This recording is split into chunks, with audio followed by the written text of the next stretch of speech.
malamig, payapa, at malayo sa polusyon na for as low as 1,999 pesos lang ay good for 2 packs na at 22 hours of stay ay may enjoy at may experience po na ang malaprobinsyang vibe ng staycation na ito na 1 to 2 hours away lang from Metro Manila ay mararating mo na ito.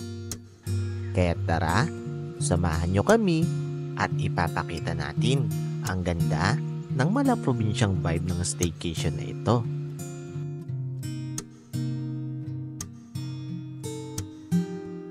So welcome to Paping Staycation and Campsite na matatagpuan dito sa Magallanes, Cavite.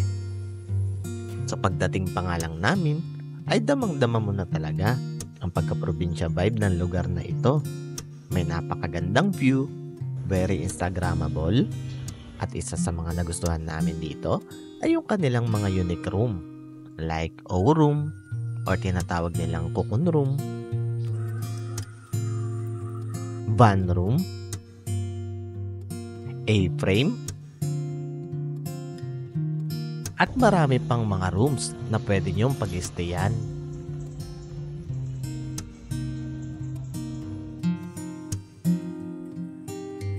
So dito nga kami tumuloy sa malaking room na ito dahil nga bukod sa naka-fully air condition na ay may sariling CR pa at may mga guest kit na rin na naka-ready. At alam nyo ba ang isa sa mga special dito ay nag-o-offer sila ng pa-romantic dinner date habang nanonood sa kanilang outdoor giant cinema.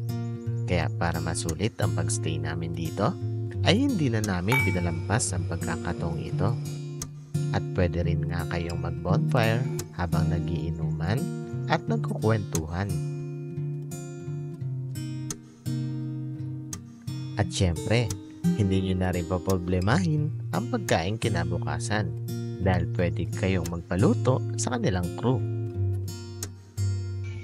At kung gusto nyo mag-outdoor activity, ay hindi kayo mauubusan ng gagawin dahil napakarami nga ang pwede nyong pagpilian tulad ng volleyball, badminton, billiard. Pwede nyo rin itry ang kanilang ATV. Pwede rin kayo mag-horseback riding basta magpa-assist lang kayo.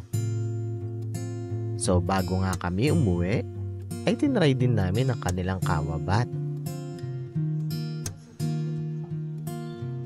Ang kanilang sauna.